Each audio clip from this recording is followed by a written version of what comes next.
Assalamualaikum warahmatullahi wabarakatuh. Perkenalkan, nama saya Surya Aprianto, perwakilan dari kelompok 9. Saya di sini akan menjelaskan tentang materi membaca dan menganalisis wacana atau pesan tersirat.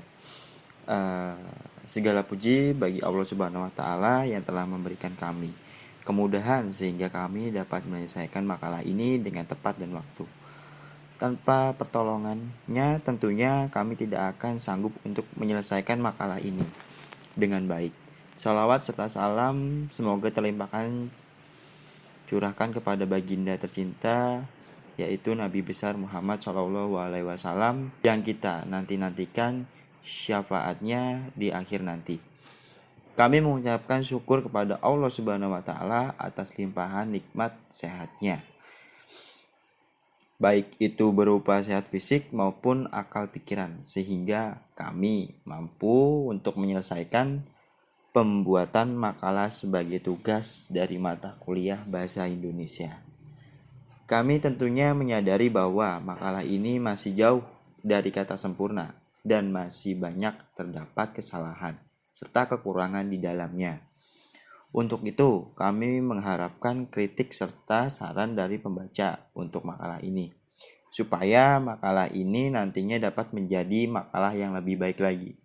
Apabila terdapat banyak kesalahan pada makalah ini, kami mohon maaf yang sebesar-besarnya.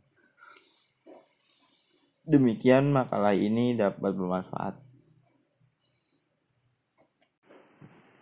Daftar isi pengantar, daftar isi bab 1 pendahuluan, latar belakang, rumusan masalah, dan tujuan penulisan. Bab 2 pembahasan pengertian wacana, pengertian analisis wacana, jenis-jenis analisis wacana, teori analisis wacana, manfaat analisis wacana, tujuan analisis wacana, pengertian tersirat, contoh makna tersirat dalam bacaan, bagaimana cara menentukan makna tersirat dalam sebuah teks. Bab ketiga penutup kesimpulan daftar pusaka. Pendahuluan, latar belakang. Membaca merupakan sebuah aktivitas berupa melafalkan atau mengeja sebuah tulisan. Hal ini sesuai dengan yang tertera dalam KBBI, Kamus Besar Bahasa Indonesia, yang menyatakan bahwa membaca adalah mengeja atau melafalkan apa yang tertulis. Wacana adalah satuan bahasa tertinggi dan terbesar yang digunakan untuk komunikasi. Satuan bahasa yang dimaksud dapat berupa ujaran dan kalimat. Wacana yang diwujudkan dalam bentuk tulisan dengan kalimat sebagai unitnya. Kalimat-kalimat yang menjadi unitnya harus memiliki kriteria simetis. Dengan demikian, rentan kalimat yang merupakan kesatuan yang utuh dan padu. Kedudukan wacana dalam hierarki bahasa tidak hanya berada di atas kalimat, tetapi juga berada paling atas dari semua tingkatan atau level gramatikal, yaitu paragraf, monolog, dan dialog. Keberadaannya yang tinggi menyebabkan perbedaan cara memahaminya. Kajian terhadap suatu wacana dapat dilakukan secara struktural dan menghubungkan antar teks dan konteks serta melihat suatu wacana secara fungsional dengan menganalisis tindakan yang dilakukan seorang untuk tujuan tertentu guna memberikan makna kepada partisipan yang lebih terlibat. Data yang digunakan dalam analisis wacana adalah dengan cara berfokus pada pengonstruksian secara kewacanaan yang meliputi teks tulisan yang berupa ragam tulisan dan teks lisan yang berupa ragam tuturan. Analisis wacana yang berfokus pada ragam tulisan dan ragam tuturan dalam memahami makna partisipan dapat dilakukan dengan beberapa pendekatan. Bab 2 pembahasan Pengertian wacana. Secara etimologis, istilah wacana berasal dari bahasa Sanskerta, wach atau wak, yang artinya berkata, berucap. Dalam dunia linguistik, kata wacana digunakan sebagai bentuk terjemahan dari istilah bahasa Inggris discourse. Kata itu diturunkan dari dis, yang artinya dari atau dalam arah yang berbeda, dan kurer atau lari.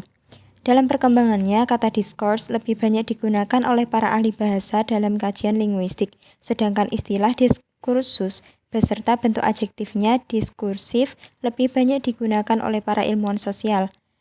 Berkaitan dengan wacana, Renkema menyatakan bahwa wacana adalah disiplin ilmu yang mengkaji hubungan antara bentuk dan fungsi bahasa dalam komunikasi. Definisi ini menitik beratkan pada penggunaan bahasa dalam komunikasi yang membawa fungsi-fungsi tertentu. Di pihak lain, Alwi et al. Menyatakan bahwa wacana adalah serentetan kalimat yang berkaitan yang berhubungan preposisi yang satu dengan preposisi yang lain yang membentuk kesatuan.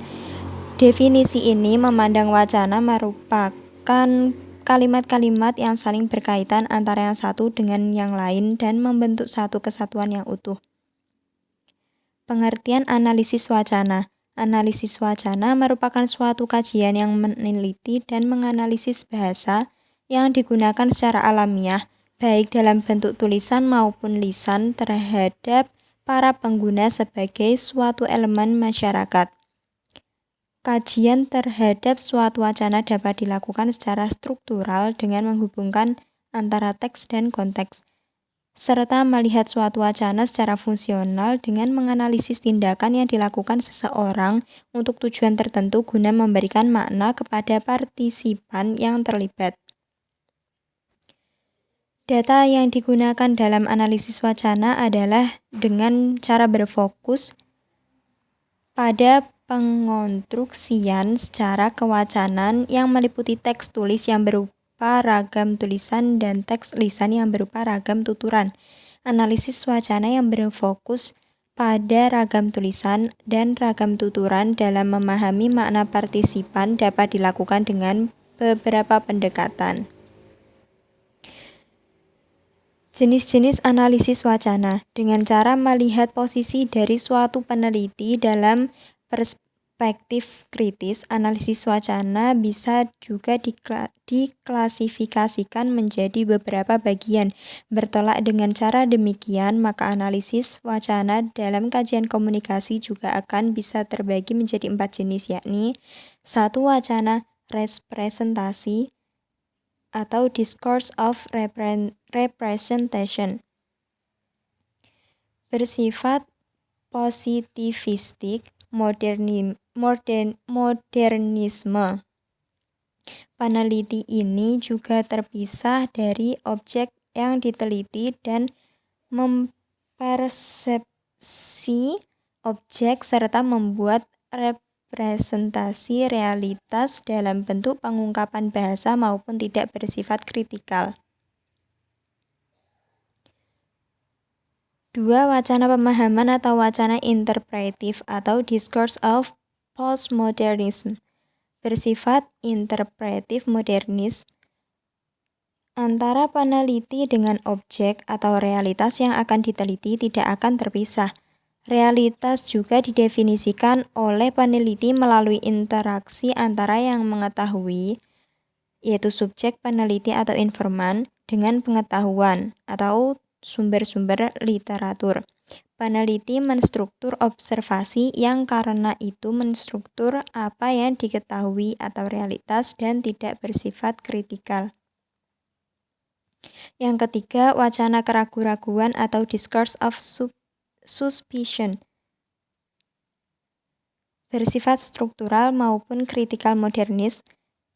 Peneliti mengkonstruksi realitas akan berdasarkan frame social arrangement atau juga bersifat kritikal. Yang keempat, wacana postmodernisme atau discourse of postmodernisme, bersifat poststruktural dengan menolak segala social arrangement dan bersifat kritikal.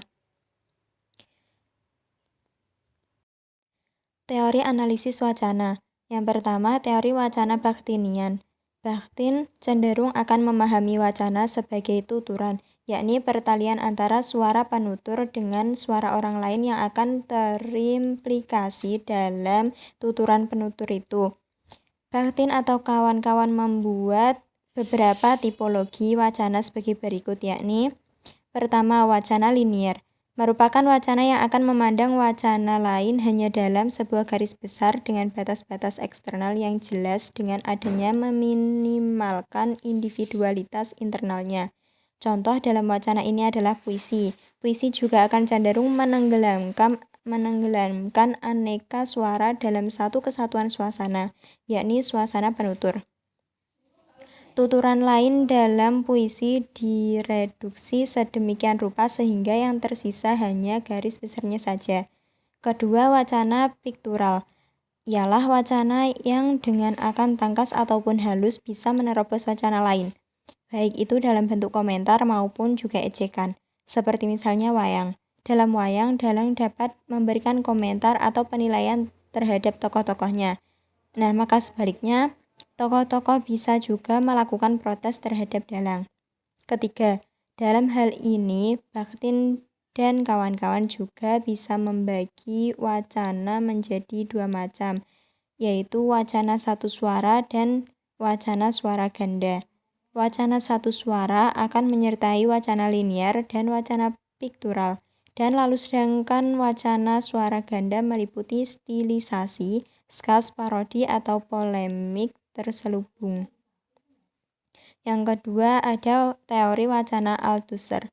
Teori wacana Althusser yaitu wacana juga cenderung dipahami sebagai ideologi dalam praktik. Tak ada ideologi tanpa wacana, dan tak ada wacana tanpa ideologi. Ideologi yang tidak terwujud secara material tanpa adanya subjek atau untuk subjek. Hal itu akan kehilangan pada fungsinya. Lebih jauh lagi, sesuai teori Marxis, wacana sendiri merupakan bagian yang tidak akan terpisahkan dari formasi sosial yang ada. Formasi sosial yang terbangun dari dua atau lebih kelas sosial yang saling bertentangan, terlibat dalam pertentangan dan pertarungan kelas dengan ideologinya masing-masing. Manfaat analisis wacana. Kajian wacana memiliki manfaat yang besar apabila dikaitkan dengan konteks Indonesia yang beraneka ragam kultur dan budayanya.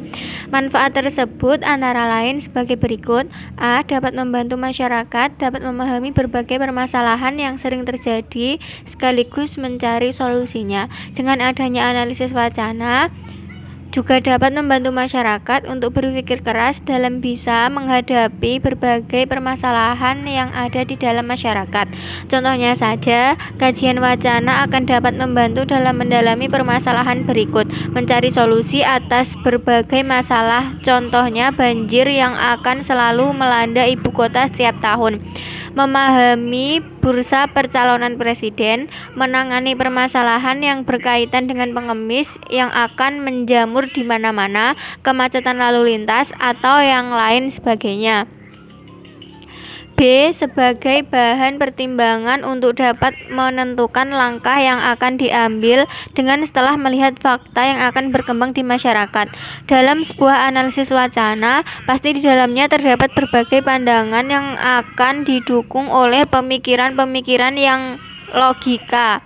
Dengan adanya bahan pertimbangan ini akan semakin mudah masyarakat dalam akan menentukan langkah. Contoh yang sederhana yakni ketika seorang wanita akan memilih produk kecantikan cocok dengan dirinya, tentu juga terdapat banyak penawaran produk yang akan bervariasi mulai dari bentuk produk, harga, ataupun juga kualitasnya. Kajian wacana ini akan banyak membantu menganalisis untuk menentukan pilihan tersebut. C. Kajian wacana juga dapat mengungkap berbagai fakta idealisme yang akan tersirat dalam sebuah wacana guna dapat mengetahui maksud atau tujuan penulis wacana tersebut. Kajian wacana ini yang terutama merupakan manfaat kajian wacana kritis. Kajian ini juga akan membantu masyarakat dalam memahami lebih dalam berkaitan dengan dominasi kekuasaan yang ada dalam wacana. Yang contohnya, dalam iklan di dalamnya pasti ada upaya untuk dapat mengaruhi pemirsa maupun pembaca untuk menggunakan produk atau jasa tertentu. Dengan adanya analisis wacana kritis akan membantu masyarakat untuk berpikir secara lebih kritis, juga disertai berbagai pertimbangan yang matang agar tidak mudah tergoda oleh bujuk rayu iklan yang bernada bombastis tersebut.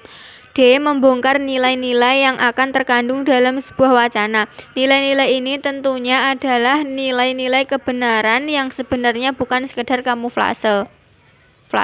Permainan bahasa tentunya. Masyarakat akan dituntun untuk memilih mana nilai yang baik dan mana yang tidak akan sekaligus mendukung nilai-nilai yang baik tersebut agar tumbuh subur dalam budaya masyarakat, yang contohnya nilai kerukunan, kebersamaan, toleransi, atau yang lain sebagainya. F. Tujuan wacana. Tujuan wacana yang ingin dicapai dalam sebuah wacana juga dapat dipengaruhi atau juga ditentukan oleh kebutuhan dasar manusia.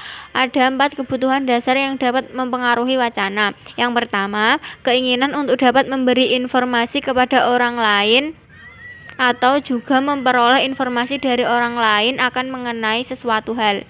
Yang kedua, keinginan untuk dapat meyakinkan seseorang mengenai suatu kebenaran atau suatu hal dan lebih jauh mempengaruhi sikap dan pendapat orang lain.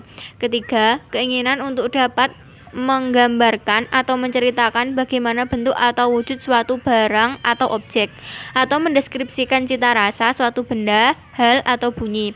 Yang terakhir, keinginan untuk dapat menceritakan kepada orang lain kejadian atau peristiwa-peristiwa yang terjadi, baik yang dialami sendiri maupun yang didengarkan dari orang lain. Setiap kebutuhan dasar tersebut akan juga melandasi corak dasar dari sebuah wacana, yang secara khusus mewarnai tujuan umum sebuah wacana. Bagi teks tertulis, analisis wacana juga akan dilakukan bertujuan untuk mengeksplisitkan atau secara gamblang norma ataupun aturan bahasa yang implisit. Selain itu juga, analisis wacana juga akan bertujuan untuk menemukan unit-unit hierarki yang akan membangun suatu struktur diskursif. Berdasarkan tujuan inilah secara tradisional akan dibeda-bedakan bermacam-macam wacana. G. Pengertian pesan tersirat. Kata pesan dalam Kamus Besar Bahasa Indonesia berarti nasihat, perintah, amanat, atau permintaan yang disampaikan. Secara umum, pengertian amanat atau pesan ialah suatu yang hendak disampaikan penyair kepada pembaca melalui teks, wacana, atau dan lain-lain.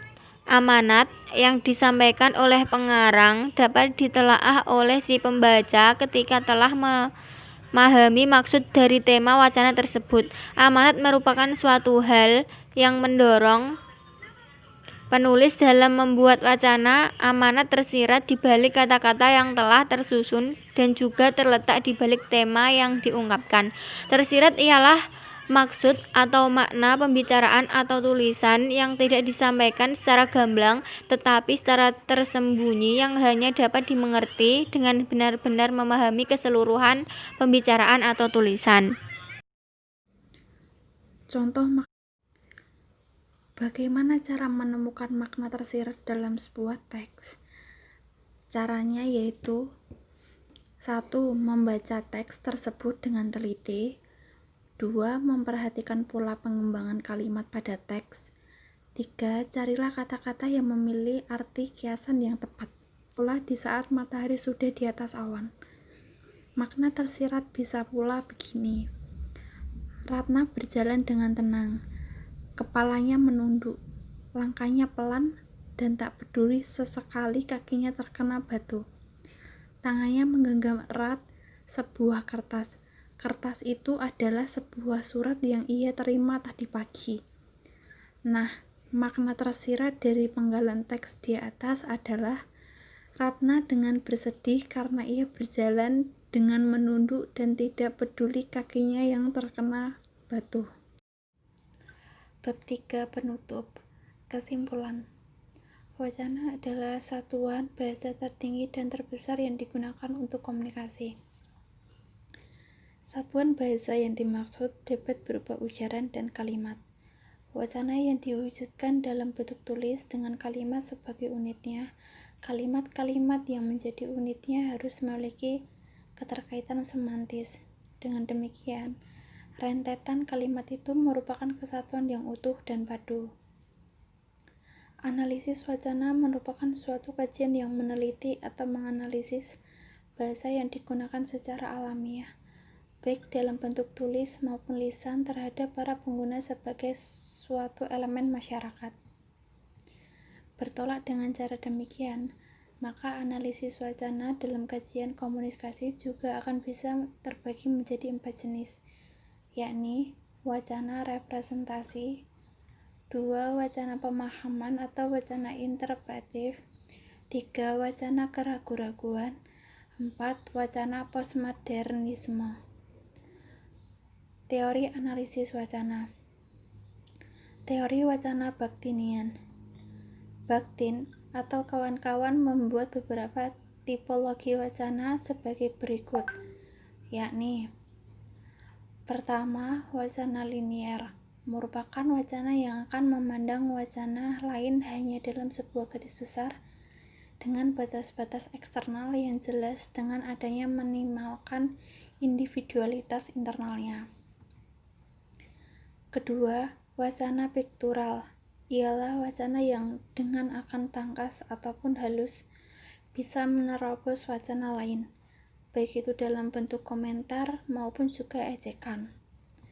Ketiga, dalam hal ini Bakhtin juga bisa membagi wacana menjadi 2 macam, yakni wacana satu suara dan wacana suara ganda.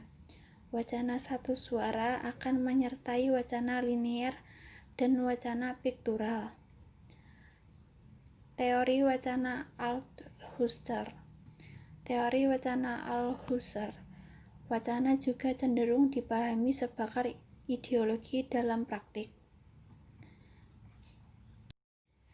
Manfaat analisis wacana. 1. Dapat membantu masyarakat dapat memahami berbagai permasalahan yang sering terjadi sekaligus mencari solusinya. Yang kedua, sebagai bahan pertimbangan untuk dapat menentukan langkah yang akan diambil dengan setelah melihat fakta yang akan berkembang di masyarakat. Dan yang ketiga, kajian wacana juga dapat mengungkap berbagai fakta idealisme yang akan tersirat dalam sebuah wacana guna dapat mengetahui maksud atau tujuan penulis wacana tersebut. Dan yang keempat, membongkar nilai-nilai yang akan terkandung dalam sebuah wacana. Tujuan wacana. Kebutuhan dasar dapat berwujud yakni 1. Keinginan untuk dapat memberi informasi kepada orang lain atau juga memperoleh informasi dari orang lain akan mengenai suatu hal. Yang kedua, keinginan untuk dapat meyakinkan seseorang mengenai suatu kebenaran atau suatu hal dan lebih jauh mempengaruhi sikap dan pendapat orang lain. Dan yang ketiga, keinginan untuk dapat menggambarkan atau menceritakan bagaimana bentuk atau wujud suatu barang atau objek, atau mendeskripsikan cita rasa suatu benda, hal, atau bunyi. 4. Keinginan untuk dapat menceritakan kepada orang lain kejadian atau peristiwa-peristiwa yang terjadi, baik yang dialami sendiri maupun yang didengarkannya dari orang lain. Tersirat ialah maksud atau makna pembicaraan atau tulisan yang tidak disampaikan secara gamblang, tetapi secara tersembunyi yang hanya dapat dimengerti dengan benar-benar memahami keseluruhan pembicaraan atau tulisan. Cara menemukan makna tersirat. 1. Membaca teks tersebut dengan teliti. 2. Memperhatikan pola pengembangan kalimat pada teks. 3. Carilah kata-kata yang memiliki arti kiasan yang lebih.